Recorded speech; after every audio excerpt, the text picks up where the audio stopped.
కుహు కుహు సరాగాలే శృతులుగా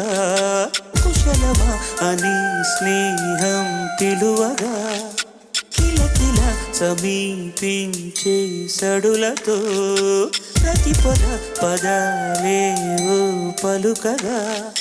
కునుకు రాగ బుట్ట బొమ్మ గుబులుగుందని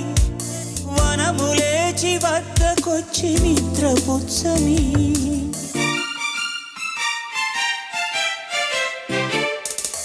జామురాతిరి జాబిలమ్మ జోలపాడనా